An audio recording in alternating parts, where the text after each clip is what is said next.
Allah Subhanahu wa taala atas segala nikmat yang diberikan oleh Allah kepada kita semua, terutama sampai pada pagi hari ini kita masih diberikan kekuatan iman dan Islam.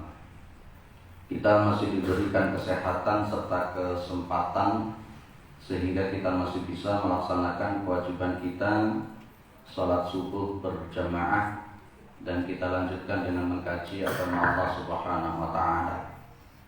Mudah-mudahan kesempatan yang semacam ini senantiasa diberikan oleh Allah kepada kita semua sampai nanti kita menghadap kepada Allah yang tentunya dalam posisi husnul khatimah. Amin ya rabbal alamin. Salawat salam tetap terlimpahkan kepada Rasulullah Muhammad sallallahu alaihi wasallam sebagai khatamil anbiya wal mursalin, penutup para nabi dan rasul, yang tidak ada nabi lagi sesudah Nabi Muhammad SAW. Beliau penyampai risalah Islam sebagai agama yang benar, agama yang diridhai oleh Allah Subhanahu wa taala. Para jamaah yang dimuliakan oleh Allah, dalam kesempatan pagi hari ini kita akan coba sedikit membahas tentang masalah wara. Bukan yang ada di Ponorogo itu, bukan. Ya, wara di sini yang kita sebut adalah salah satu bagian daripada akhlak mahmudah. Kalau di dalam kitab Nasaihul Ibad, wara ini bagian daripada ketakwaan. Yang takwa itu kan ada 4 huruf ya. Ta, qaf, waw, dan ya. Taknya itu menurut para ulama adalah tawadu. Qafnya itu adalah qanaah, waw itu adalah wara, dan kemudian ya itu adalah yakin. Pada kesempatan kali ini kita akan bahas wara itu apa, bagaimana sikapnya para sahabat Rasulullah SAW di dalam masalah kewaraan ini. Saya ambilkan bahasan masalah wara ini di salah satu kitab yang ditulis oleh Dr. Ahmad Farid, yakni yang judulnya kitabnya adalah Min Akhlaqis Salaf. Kitab Min Akhlaqis Salaf, kitab yang bagus, kitab yang membahas tentang masalah akhlaknya para sahabat, para tabi'in, para tabi'in. Yunus ibnu Ubaid mengatakan, haqiqatul wara'i huwa al-khuruju 'anis syubhi wa muhasabatun nafsi ma'a kulli khatwatin. Faman lam yakun kadzalika falaysa biwara'in. Inilah hakikat wara' itu. Hakikatul wara'i, hakikat daripada wara' itu adalah huwa al-khuruju 'anis syubhi. Hakikat dari wara'. Yang pertama poinnya adalah al-khuruju 'anis syubhi, keluar dari sesuatu yang syubhat. Kalau sesuatu yang syubhat saja dihindari, apalagi adalah yang haram. Kalau dalam bahasa hadis kita hafal itu, innal halala bayyinun wa innal harama bayyinun wa bainahuma mushtabihatun. Sesungguhnya yang halal itu jelas, kemudian sesungguhnya yang haram itu adalah jelas, dan kemudian wa bainahuma mushtabihatun. Di antara keduanya, yang haram ataupun yang halal, dua-duanya disebut dengan mushtabihat atau syubhat. Orang yang wara itu dia akan berupaya untuk meninggalkan sesuatu yang subhat, apalagi sesuatu yang haram. Kalau dalam masalah makanan itu di situ memakai ya ayyuhalladzina amanu kulu min thayyibati ma razaqnakum. Panggilan secara umum juga memakai ya ayyuhan nasu kulu fil ardi halalan thayyiba. Ada halalan thayyiba atau min thayyibati ma razaqnakum. Kalau seseorang itu masih belum bisa meninggalkan sesuatu yang syubhat, apalagi sesuatu yang haram, maka belum dikatakan sebagai orang yang wara'. Para jamaah dimuliakan oleh Allah Subhanahu wa taala, sesuatu yang syubhat itu kalau dilakukan terus-menerus, yang kata Nabi Muhammad SAW, man waqa'a fi syubhat waqa'a fil haram. Kalau seseorang itu terjatuh kepada sesuatu yang syubhat, maka dia bisa terjatuh kepada sesuatu yang haram. Nah, kalau kita melakukan sesuatu yang haram itu, masya Allah, konsekuensinya cukup luar biasa. Jadi kan bisa melihat di dalam salah satu kitab Arba'in An-Nawawi, Di situ kan Rasulullah SAW menceritakan bagaimana ada seseorang itu yang rambutnya itu madul-madul. Apa madul-madul? Ya, badannya penuh dengan debu, tubuhnya penuh dengan debu. Insyaallah. Dia mengangkat kedua tangannya ila sama. Ya, mengangkat yamudu yadayhi ila sama. Kemudian dia mengatakan faqala ya Rabbi, ya Rabbi, ya Rabbi. Tapi apa kata Rasulullah SAW? Mat'amuhu haramun, masyrabuhu haramun, malbasuhu haramun, wa ghudhiya bil haram, fa anna yustajab lahu, kata Nabi Muhammad. Makanannya itu haram, masyrabuhu haramun, minumannya juga haram, wa malbasuhu haramun, pakainya dipakai itu haram juga, wa ghudhiya bil haram, dan dia sarapan paginya, dia makan paginya dengan sesuatu yang haram. Maka apa kata Rasulullah? Fa anna yustajab lahu. Bagaimana doanya itu bisa dikabulkan oleh Allah Subhanahu wa taala?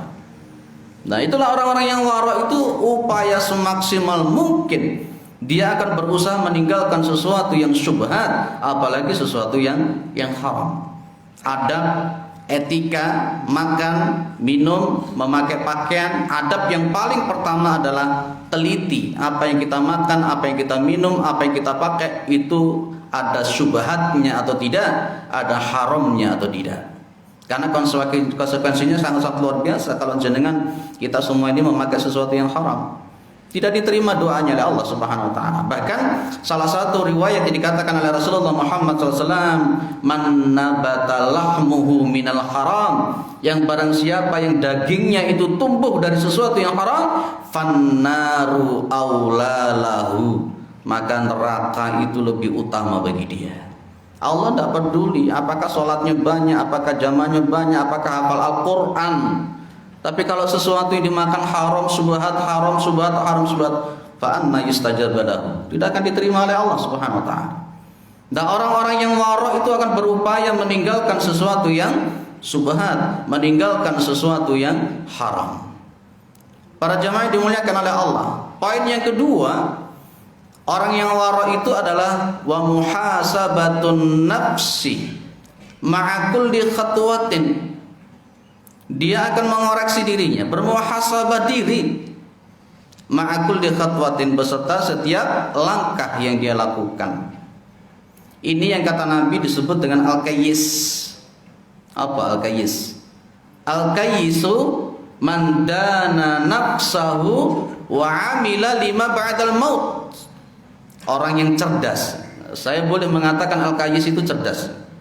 Sebenarnya kata-kata al-qayyis itu bukan hanya sekedar cerdas secara kognitif. Kan ada kecerdasan secara kognitif ya. Tapi ada kecerdasan secara spiritual.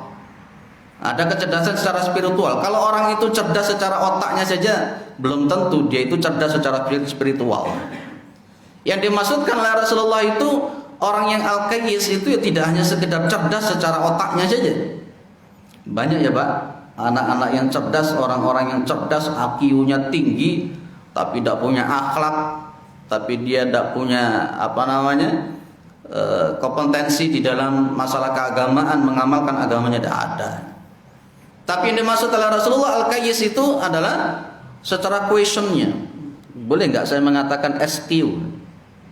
Ada IQ, ada SQ, ada EQ, ada emotional questionnya juga, ada spiritual questionnya juga, ada intellectual questionnya juga. Ada kognitif yang cerdas, ada spiritual yang cerdas, ada emosional yang cerdas.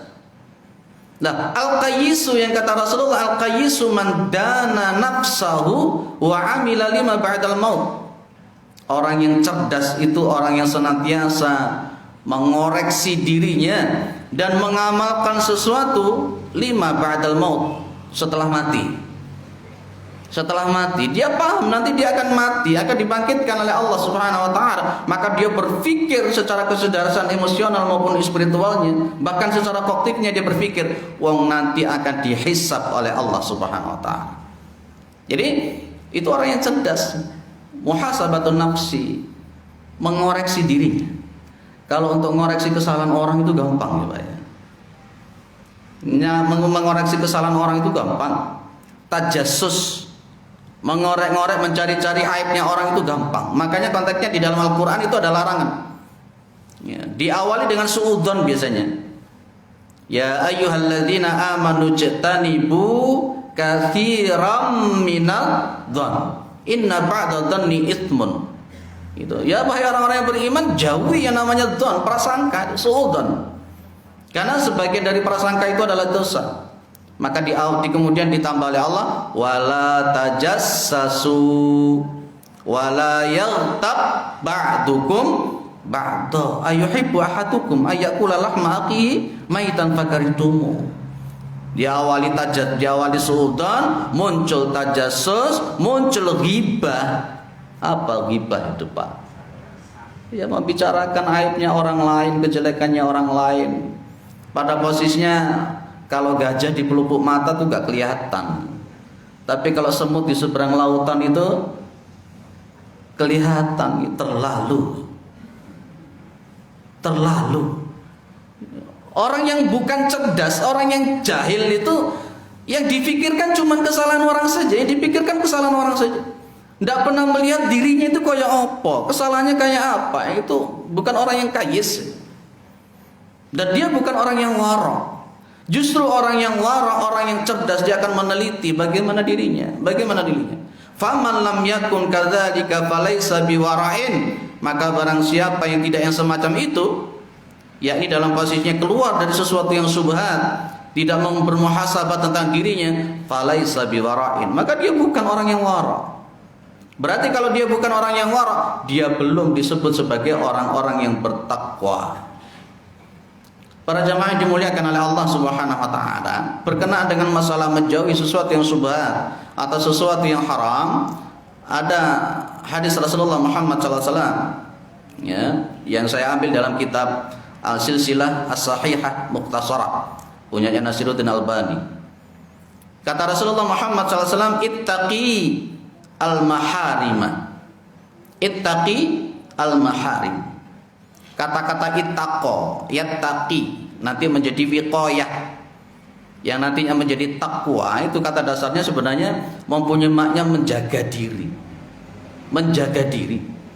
Kalau ittaqi al-maharima, jagalah dirimu, jauhkan dirimu dari sesuatu yang haram. Al-maharim, sesuatu yang diharamkan oleh Allah Subhanahu wa taala. Bapak Ibu yang dimuliakan oleh Allah Subhanahu wa taala memakai fi'il amr dalam bahasa Arab. Apa fi'il amr? Kata kerja perintah. Kaidah daripada fi'il amr itu al-aslu fil asya'i, al-aslu fil amri lil wujub. Hukum asal daripada kata kerja perintah itu menunjukkan sesuatu yang wajib. Ketika tidak ada qarinah yang menunjukkan dari sesuatu yang wajib kepada sesuatu yang menjadi tidak wajib, fi'il amr, kata kerja perintah itu tetap menunjukkan kepada sesuatu yang wajib. Ittaqil maharima, fardu ain. Jagalah dirimu dari sesuatu yang haram, fardu ain. Untuk setiap laki-laki, perempuan yang muslim, dia beriman kepada Allah Subhanahu wa taala, dia wajib hukumnya untuk meninggalkan sesuatu yang haram. Kalau di dalam masalah makanan tadi saya sebutkan, ya ayyuhalladzina amanu, wahai orang-orang yang beriman. Tentu yang dipanggil adalah iman, kan? Ya ayyuhalladzina amanu kulu min thayyibati ma razaqnakum washkuru lillahi in kuntum iyyahu ta'budun. Ada kata-kata in kuntum iyyahu ta'budun. Jauhilah sesuatu yang haram, takun a'badan nasi. Jauhilah sesuatu yang haram, engkau akan menjadi orang-orang yang dianggap sepaling-paling abid. Itu pakai ismu tafdil. A'badan nas, orang yang paling abid, orang yang paling ahli ibadah. Kalau kita ingin disebut sebagai orang yang paling ahli ibadah, jauhi sesuatu yang haram. Lawang meskipun sholatnya banyak, ngajinya banyak, tapi sesuatu yang haram terus dimakan, bagaimana disebut dengan ahli ibadah? Wong ibadahnya tidak diterima oleh Allah. Rasulullah betul mengatakan watak ittaqil maharima takun abadan nas. Jauhi sesuatu yang haram. Tinggalkan sesuatu yang haram, engkau akan menjadi manusia yang paling ahli ibadah. Kemudian warda bima qasamallahu laka takun aghnan nas. Kemudian ridholah dengan apa yang dibagi oleh Allah, yang diberikan oleh Allah Subhanahu wa taala. Takun aghnan nas, engkau akan menjadi orang yang paling kaya. Qanaah itu bagian daripada ketakwaan. Kalau kita semakin qanaah, kita akan semakin kaya di hadapan Allah Subhanahu wa taala. Wa ahsin ila jarika takun mu'minan, dan berbuat baiklah kepada tetanggamu, takun mu'minan, kamu akan menjadi orang mukmin. Wa ahib lin nasi ma tuhib lima tuhibbu li nafsika takun musliman, dan cintailah manusia seperti engkau mencintai diri kamu sendiri, takun musliman, kamu akan menjadi orang muslim. Kemudian kata Nabi, wala tuqtir ad-dhahika, dan jangan terlalu banyak tertawa. Jangan terlalu banyak tertawa. Kenapa? Fa inna kathrata ad-dhahiki tumitul qalba, karena sesungguhnya terlalu banyak tertawa itu bisa mematikan hati. Poinnya di situ adalah itaqi al-maharima takun a'badan nas. Para sahabat Nabi adalah orang-orang yang paling wara setelah Rasulullah Muhammad SAW. Sahabat Nabi adalah orang-orang yang paling wara setelah Rasulullah Muhammad SAW. Makanya benar Nabi itu mengatakan bahwa sahabat itu khairun nas. Khairun nasi qarni thumma alladhina yalunahum thumma alladhina yalunahum. Sebaik-baiknya manusia itu adalah qarni, yang hidup pada masaku. Bukan Abu Jahal, bukan Abu Lahab. Tapi orang yang bertemu dengan Rasulullah, beriman kepada Rasulullah, berjuang dengan Rasulullah, belajar dengan Rasulullah, mereka adalah ashabu Rasulullah sallallahu alaihi wasallam, para sahabat Rasulullah sallallahu alaihi wasallam. Maka disebut dengan khairun nasi. Sebaik-baiknya manusia itu adalah orang yang hidup pada zamanku, siapa? Para sahabat Rasulullah SAW. Mereka adalah orang-orang yang paling wara setelah Rasulullah Muhammad SAW. Maka manhaj beragama, tata cara kita beragama, kita mengikuti para sahabat itu. Makanya itu yang kita sebut dengan firqah an-najiyah. Sataftariqu ummati ala 73 firqah. Umatku nanti akan terpecah menjadi 73 golongan. Kulluhum finnar illa wahidah. Semuanya nanti akan masuk dalam nerakanya Allah kecuali satu. Ketika ditanya, "Man hiya ya Rasulullah?" Siapa sih yang masuk dalam surga yang satu golongan itu siapa?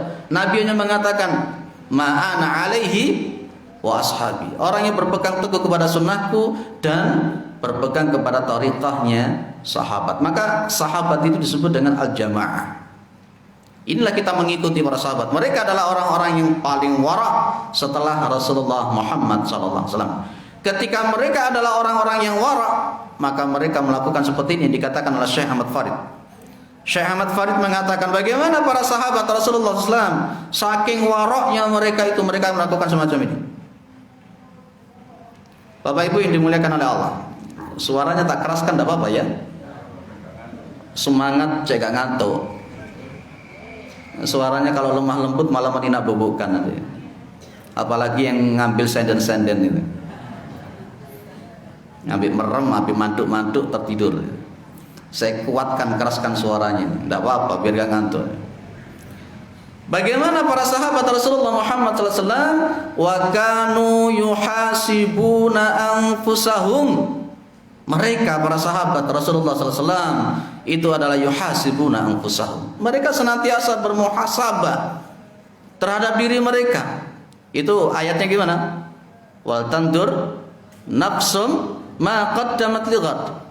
Al-Hasr ayat 18. Wal tandur nafsum ma qaddamat lighad.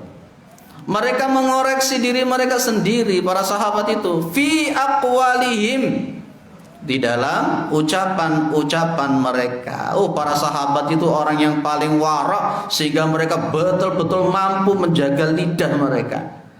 Kalau nanti jenengan baca di kitab Syekh Ahmad Farid ini, Min Akhlaqis Salaf, Abu Bakar itu sampai memasukkan kerikil-kerikil itu di dalam mulutnya. Di dalam mulutnya. Kuatir kalau ngomong sehingga gena-gena. Makanya Rasulullah menggambarkan man kana yu'minu billahi wal yaumil akhir falyaqul khairan au liyasmut. Barang siapa yang mengaku dirinya beriman kepada Allah dan hari akhir, maka hendaklah dia berkata-kata yang baik atau diam. Atau diam. Juga di dalam hadis Rasulullah SAW mengatakan, al-muslimuna man salimal muslimuna min lisanihi wa yadihi. Orang muslim yang benar itu adalah orang yang mampu menjaga kejelekan mulutnya, kejelekan tangannya dari menyakiti muslim yang lain itu. Jadi semakin beriman orang itu seharusnya semakin mampu menjaga lidahnya. Oh itu. Wa ta'amihim, dan mereka para sahabat Rasulullah SAW itu betul-betul bermuhasabah, mengoreksi tentang makanan mereka. Makanan mereka itu subhat atau haram. Abu Bakar As-Siddiq diberikan sesuatu, dimakan, dimasukkan. Tanya beliau, ini makanan dari apa ya? Diberitahu bla bla bla. Langsung dimasukkan jarinya ke mulutnya, dimuntahkan oleh Abu Bakar As-Siddiq. Sampai segitunya kita tidak enjoy saja makan yang haram, makan riba, makan apa, enak mau. Karena sudah merasa ibadah saya sudah banyak. Tapi padahal ingat bahwa tadi sudah saya katakan, man nabata lahmuhu minal haram fannaru aulalahu. Barang siapa yang dagingnya itu tumbuh dari sesuatu yang haram, fannaru aulalahu. Neraka itu lebih utama. Termasuk fa'anna yustajaba lahu. Doa-doanya tidak dikabulkan oleh Allah SWT. Kalau umpamanya doa jenengan tidak dikabul-kabulkan, ya salah satunya karena makannya haram. Suka-suka makannya haram.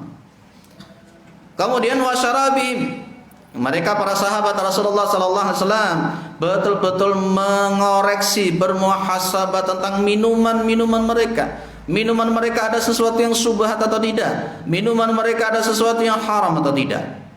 Para sahabat sampai segitunya, makanan, minuman, ucapan itu diteliti betul oleh para sahabat. Sudah berapa tahun kita meneliti makanan kita? Sudah berapa tahun kita meneliti minuman-minuman, makanan-makanan kita? Sudah berapa tahun kita meneliti ucapan-ucapan kita yang keluar dari mulut kita itu? Yang sudah kita teliti sudah berapa tahun? Pernahkah setiap saat ketika kita mau tidur kita ngomong dalam hati kita, tadi ngomong apa saja? Ngomong apa wae? Karena masalah ucapan itu berbahaya. Dulu pernah saya sampaikan di sini ketika di khutbah Jumat ataupun di Ramadan itu. Ketika Rasulullah sallallahu alaihi wasallam duduk-duduk bersama para sahabat, kemudian para sahabat mengatakan, inna fulanata tusalli bil lail wa tasumu bin nahar. Sesungguhnya ada seorang fulana, seorang wanita yang dia itu kalau malam hari dia salat malam, tusalli bil lail. Wa tasumu bin nahar, kalau siang hari dia puasa sunnah. Tapi apa kata para sahabat? Wa kana fil lisaniha syai'un tu'dhi jiranaha.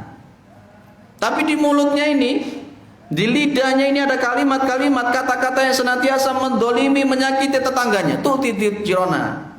Nabi enteng ngomong ini. Ya, la khaira fiha wa hiya finnar. Dia tidak punya kebaikan sama sekali. Dia masuk dalam nerakanya Allah Subhanahu wa taala. Itu yang disebut dengan muflis. Rasulullah memang bertanya kepada para sahabat, atadruna minal muflis? Kamu ngerti enggak orang yang muflis itu siapa?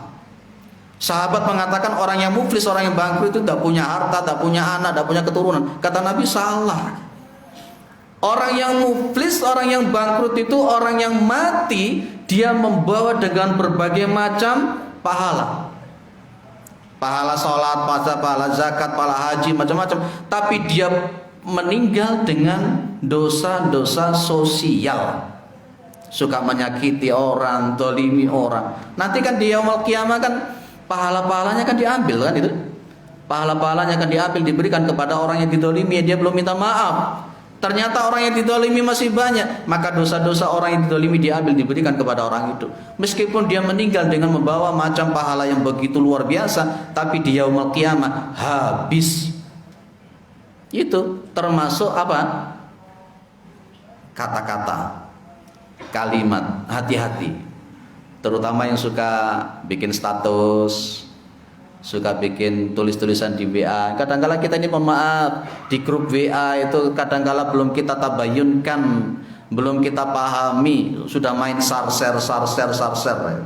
Nggak ngerti apa yang ada di situ. Pokoknya, oh bagus share, bagus banget. Padahal masya Allah, hati-hati. Padahal di situ kadang ada kata-kata ya ayyuhalladzina amanu in ja'akum fasiqun binaba'in fatabayyanu an tusibu qauman bijahalatin fatusbihu ala ma fa'altum nadimin. Ditabayunkan dulu. Nanti akan jadi fitnah belayan. Wa tafaqqada jami'a jawarihihim, dan meneliti. Ini yang diberi minum cuma saya tak ya? Makmumnya enggak? Semuanya nanti. Semuanya nanti, masya Allah.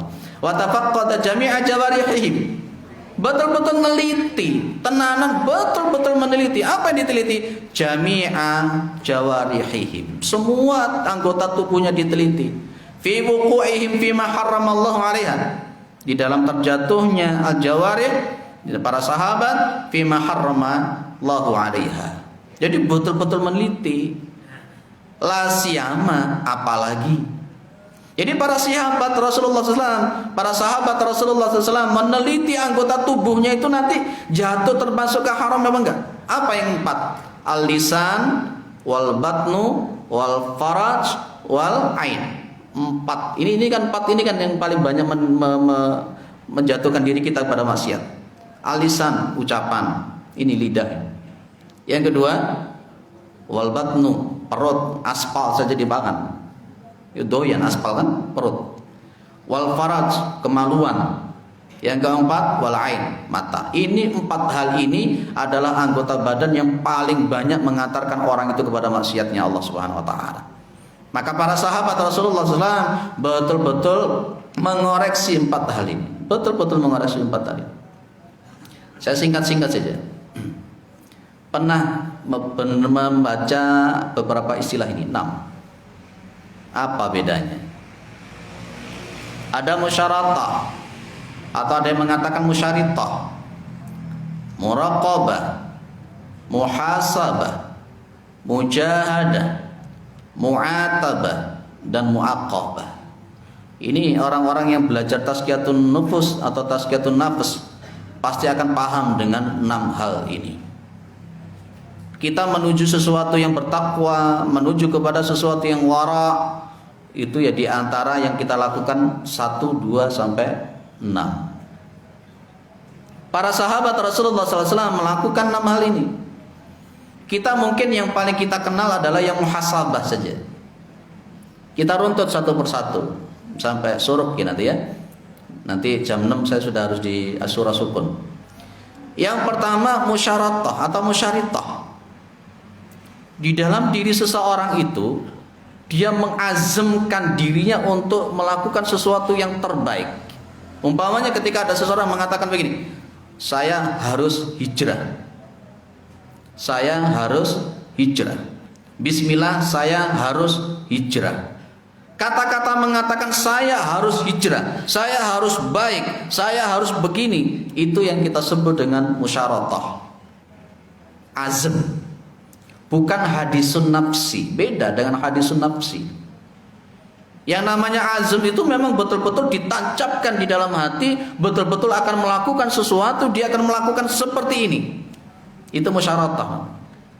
Jenengan mengucapkan 1 hari saya harus baca 1 juz, harus 1 juz. Itu namanya musyaratah. Apa sudah kita lakukan yang nomor pertama ini? Kita seringkali terjadi futur. Apa futur? Yang namanya futur itu kadang-kadang sudah mulai malas untuk melakukan ibadah. Maka salah satu kiatnya kita buat musyaratah. Harus punya komitmen. Saya harus. Saya tidak bisa hafal Al-Quran. Saya harus hafal Al-Quran. 1 hari harus 10 ayat. Itu musyaratah. Lah kalau sudah melakukan musyaratah semacam ini, kita melakukan yang nomor 2, muraqabah.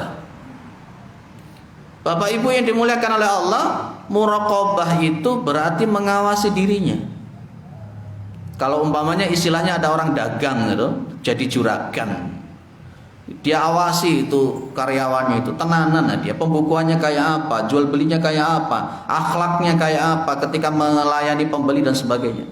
Jenengan mengawasi diri jenengan, bukan mengawasi orang lain.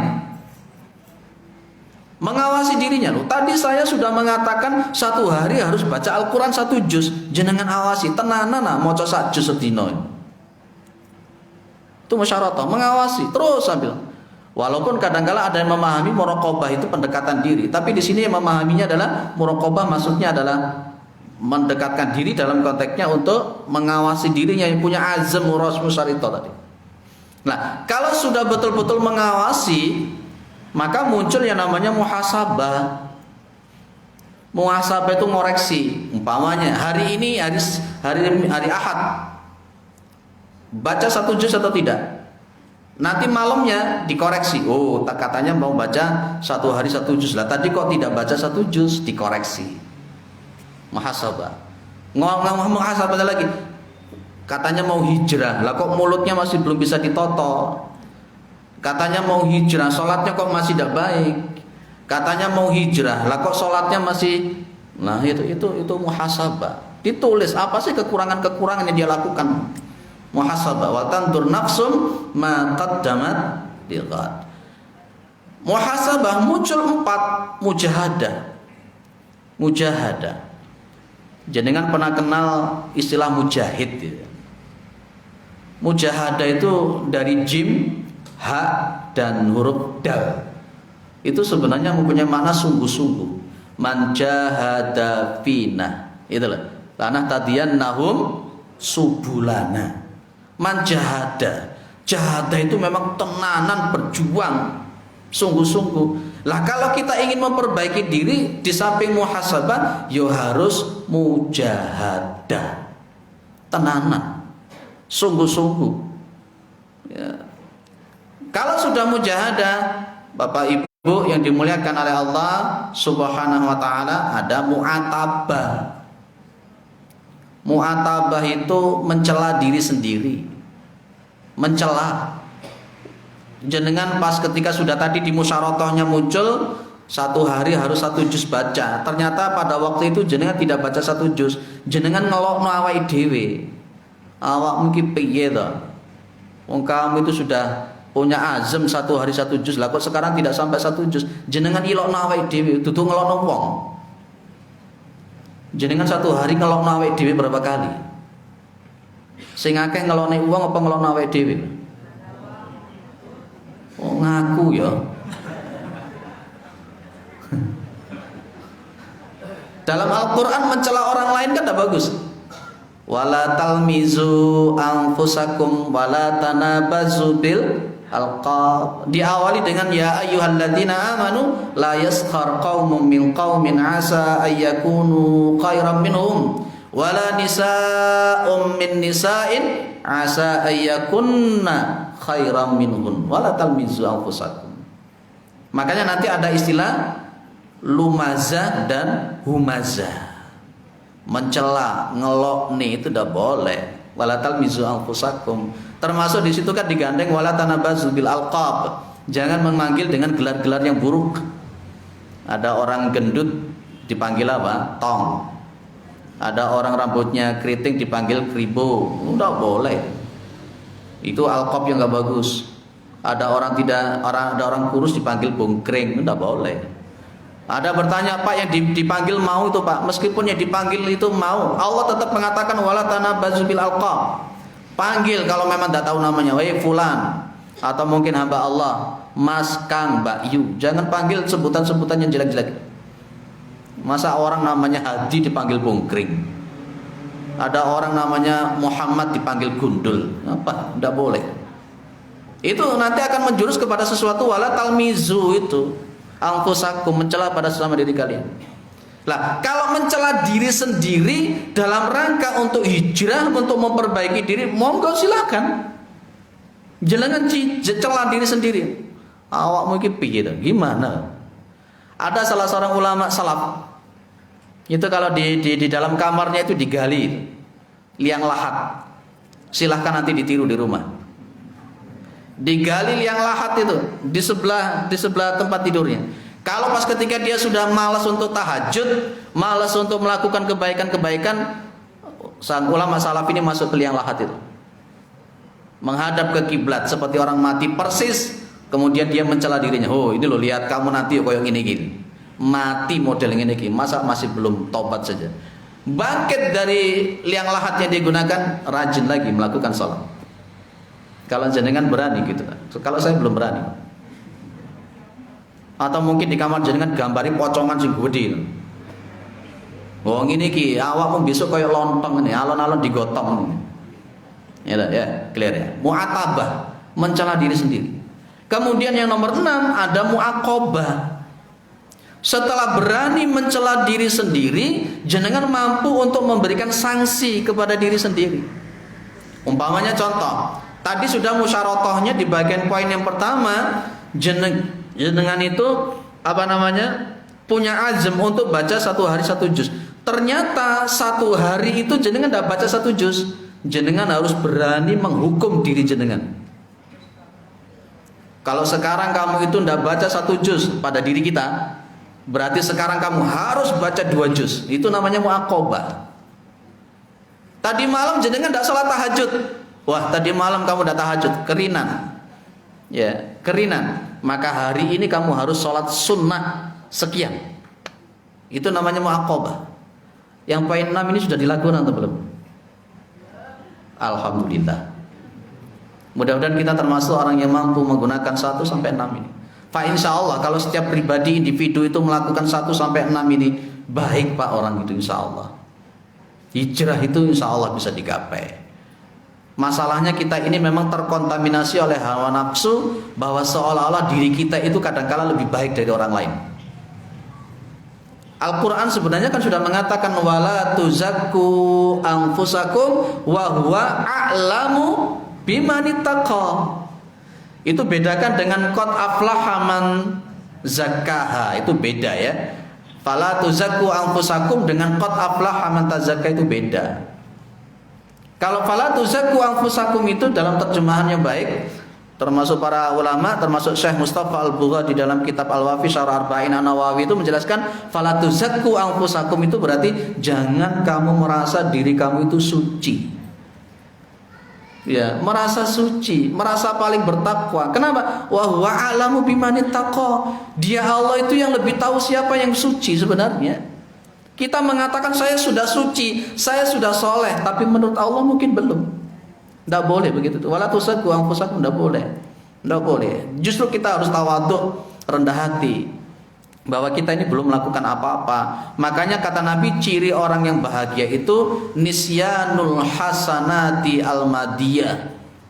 Orang yang bahagia itu orang yang melupakan kebaikan-kebaikan yang lalu, seolah-olah dia tidak pernah melakukan kebaikan sama sekali. Itu orang yang bahagia, Pak. Tapi justru orang yang celaka itu adalah orang yang dzikrul hasanati almadiyah, selalu mengingat kebaikan-kebaikan yang sebelum-sebelumnya, dieling-eling. Akhirnya muncul, aku ibadahku sakeh, maca Qur'anku ya wis akeh, aku berjamaah 5 waktu ya sudah rutin. Oh, berarti aku ini orang yang paling bertakwa. Lah, ini rusak model begini ini. Akhirnya muncul seperti iblis. Iblis itu pas ketika disuruh sujud kepada Nabi Adam ngomong, ana khairum minhu khalaqatani min nar wa khalaqatahu min tin. Aku itu lebih baik daripada Adam. Engkau ciptakan aku dari api, sementara engkau ciptakan Adam dari tanah. Loh kan, sudah merasa paling. Muncul ujub. Apa ujub? Oh, itu masya Allah, ujub ujub. Ada yang mengatakan ujub ujub Bapak ini. Ujub pakai ain. Ya. Makanya jenengan seringkali kan ngomong ajib kan gitu kan ya. Ujub itu berarti memang merasa sudah bangga dengan dirinya. Iki lo aku ingin iki kan. Juga oleh iku sing garano amal iso entek gitu. Sombong akhirnya. Kalau sudah muncul ujub, muncul sombong. Kalau sudah muncul sombong, kata Nabi, yang namanya sombong itu al-kibru batarul haqqi wa ghamtun nas. Yang namanya sombong itu suka menolak kebenaran. Yang namanya sombong itu suka meremehkan orang. Kalau jenengan itu pengen tahu jenengan sombong atau enggak, setiap hari periksa, suka meremehkan orang atau enggak. Kalau sering kali meremehkan orang, la yadkhulul jannata man kana fi qalbihi mithqalu habatin min khardalin min kibrin. Enggak akan masuk surga orang di dalam dirinya ada kesombongan. Masya Allah hafal Al-Qur'an 30 juz lek sombong. Yes ndak ono apa-apa di hadapan Allah Subhanahu wa taala. Meskipun ndak hafal Al-Qur'an tapi tawadhu, Masya Allah derajatnya diangkat oleh Allah Subhanahu wa taala. Muaqabah, memberikan sanksi. Terakhir, laqad adrakna an-nasa. Ad-Dhahhak salah satu ulama tabi'in. Laqad adrakna an-nas. Sungguh kami menemukan. Ada dua taukid di sana. Ada dua taukid, ada dua penguat, huruf lam sama qad.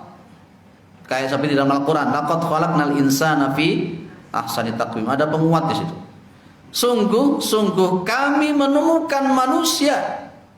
Ini para sahabat Rasulullah SAW. Tabi'in memandang kepada sahabat Rasulullah SAW. Karena tabi'in adalah muridnya daripada para sahabat. Ketemu dengan para sahabat.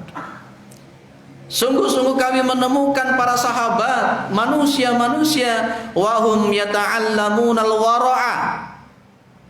Mereka itu belajar wara'.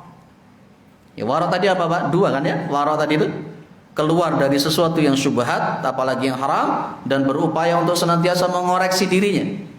Mulutnya, matanya, kemaluannya, perut dan sebagainya dikoreksi. Mereka mempelajari yang namanya wara, ilmunya wara iki piye? Cara melakukan wara gimana? Praktek wara itu yang kayak apa? Wa yusafiruna dan mereka safar, bepergian lita'allumihi, untuk mempelajari wara. Karena ingin jadi orang yang wara, karena ingin mengerti wara, karena ingin paham tentang wara, praktek wara, para sahabat itu tidak segan-segan. Mereka musafir, jadi seorang musafir pergi untuk belajar wara itu yang kayak apa? Berapa? Ats-salasata ashhurin wa aktar. 3 bulan lebih. 3 bulan lebih para sahabat itu seringkali mengadakan bepergian. Para tabi'in, para ulama salaf seringkali mengadakan bepergian untuk belajar wara 3 bulan lebih. Kita sudah belajar wara sampai berapa? Berapa daerah yang kita kunjungi untuk belajar wara? Berapa ulama yang kita kunjungi untuk belajar wara? Berapa orang alim yang kita belajar ke sana untuk belajar wara? Kita seringkali terkontaminasi oleh hubbud dunya wa karahiyatul maut, terlalu cinta kepada dunia dan takut mati. Kalla bal tuhibbunal ajilah wa tadarunal akhirah. Masya Allah, itu diingatkan oleh Allah. Tuhibbunal ajilah, kalian itu mencintai al-ajilah, mencintai dunia. Wa tadarunal akhirah, dan kalian meninggalkan akhirat. Padahal walal akhiratu khairul laka minal ula. Padahal walal akhiratu khairu wa abqa. Masya Allah. Wa qad saru al-yaum, dan sungguh pada hari ini mereka menjadi apa? La yatlubuna dzalika, mereka tidak mencari yang demikian itu. Istilah wara, hakikat wara, praktek wara itu sudah hampir tidak pernah dikenal oleh orang Islam. Oh, itu wara. Bagaimana itu wara itu? Orang-orang sekarang sudah tidak, kadang-kala sudah tidak peduli, itu sudah. Ya, karena gaya-gaya hedonisme, materialistis, karena adanya sekularisme, liberalisme, macam-macam gitu. Masya Allah, wis tidak ngerti apa itu wara itu apa. Masalah subhat halal haram iki apa, wis kadang-kala tidak peduli. Mencari yang haram saja susah apalagi mencari yang halal, sampai muncul begitu juga ya. Mencari yang haram saja susah, apalagi yang halal, sampai muncul begitu. Ibasnya kemudian anak-anaknya diberikan makanan-makanan yang haram, anak-anaknya diberikan makanan-makanan yang syubhat, maka generasi-generasi Islam ya generasi-generasi yang dowek. Betul Pak. Jadi memang kalau jenengan melihat tentang perkataan para ulama, kan kalau orang itu diberi makan sesuatu yang haram, nanti yang keluar adalah perbuatan-perbuatan yang haram. Kalau dimasukkan ke perut itu adalah sesuatu yang syubhat, nanti yang keluar ya syubhat-syubhat. Saya punya pengalaman pas ketika ngajar itu ada anak, Masya Allah ya, diajari Iqra 3 tahun juga iso-iso, tak mari-mari. Angger diajak ngaji Melayu, melompat pagar atau apa, wis pokoknya wis jangan gak karu-karuan, wis dewablek, ganteng anaknya sebenarnya. Saya pada waktu ngaji itu sampai saya guyon ile, awakmu iki mangan opo to, Le? Awakmu iki mangan opo kok wangel mentong. Di celup yo ora jemek, di pipi yo ora garing. Mangan opo awakmu ya begitu. Akhirnya teman-temannya bilang, "Pak, dia itu suka makan anjing, Pak."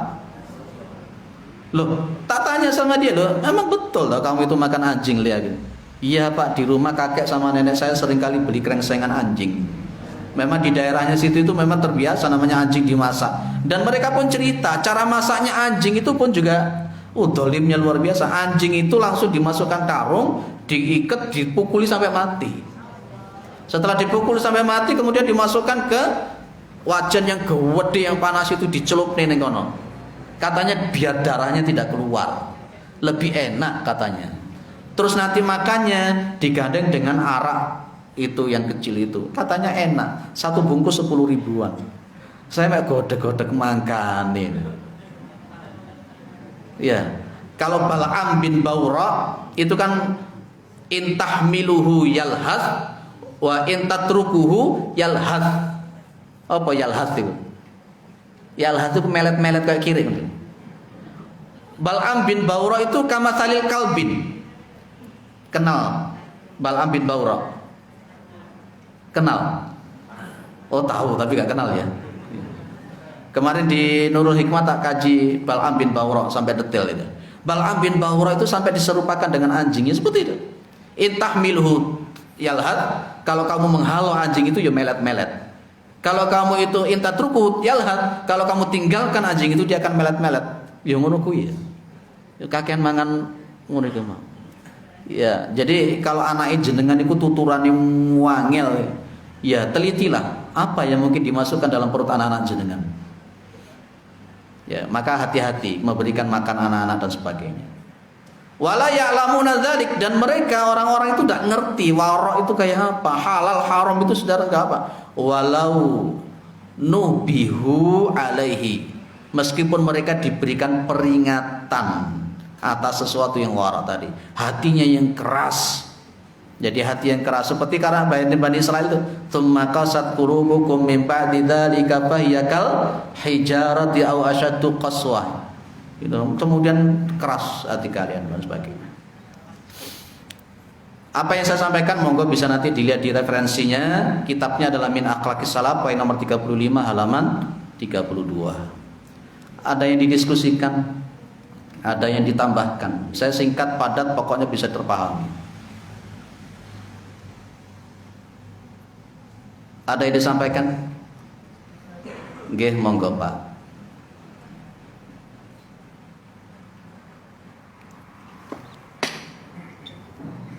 Assalamualaikum warahmatullahi wabarakatuh. Seperti yang tadi dikatakan bahwa sahabat itu orang yang qanaah saja. Nah, tapi pada kenyataannya ada beberapa sahabat yang kayanya luar biasa.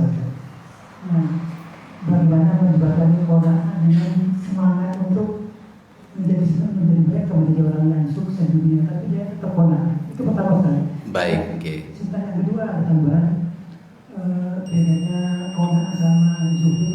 Baik, oke. Dalam tulisannya Profesor Dr. Buya Hamka mengatakan dalam bukunya Tasawuf Modern, beliau mengatakan orang yang pakai jas, pakai dasi, pakaiannya nyetil, bawa mobil mewah, bisa jadi lebih zuhud daripada orang yang pakaiannya gembel. Kenapa begitu? Kalau mengikuti apa yang dikatakan oleh Rasulullah, zuhud itu kan bagian takwa kan? Nabi pernah mengatakan at-taqwa hahuna. Ya, at-taqwa hahuna talata 3 kali. Takwa itu di sini. Maka ketika dengan posisi semacam itu, ada orang yang gembel, mohon maaf miskin, tapi hati otaknya terkontaminasi hubbud dunya, ini berarti dia bukan zuhud walaupun penampilannya miskin. Tapi orang yang Masya Allah, dia punya kekayaan, tapi yang namanya hati ini tidak melekat. Kalau dalam bahasa orang Buddha itu kemelekatan. Harta yang sedemikian banyak itu tidak berbekas sama sekali di dalam hatinya. inilah zuhud yang sesungguhnya. Maka dia akan melakukan seperti dikatakan dalam Al-Quran, hal adullukum ala tijaratin tunjikum min adabin alim tu'minuna billahi wa rasulihi wa tujahiduna fi sabilillahi bi amwalikum wa anfusikum. Para sahabat itu Abdurrahman bin Auf, ya, Utsman bin Affan, Abu Bakar As-Siddiq, mereka kaya raya, tapi tidak setetes pun, sedikit pun harta itu melekat di dalam hatinya. Inilah orang yang zuhud. Maka sahabat Abu Bakar ketika ada peperangan, harta kasihkan, bleng. Ada orang yang miskin, tapi ngetono duit 5.000 mikirnya sampai 100 kali lipat. Bukan zuhud. Maka konteksnya kemudian bukan di hati. Kalau qanaah itu menerima apa yang sudah diberikan oleh Allah, tidak protes. Karena memang ada takdir Allah. Memang innallaha la yughayyiru ma biqaumin hatta yughayyiru ma bi anfusihim. Tapi lanjutan ayat itu, wa in aradallahu biqaumin su'an fala maraddah. Orang yang qanaah itu lebih cenderung dia menerima apa yang sudah diberikan oleh Allah, tidak protes. Wis alhamdulillah titik yo alhamdulillah, ya akeh yo alhamdulillah, gak dikei yo alhamdulillah. Itu namanya qanaah. Kalau namanya zuhud, itu berarti sesuatu yang dia miliki itu tidak ada melekat di dalam hatinya, cukup di tangan saja.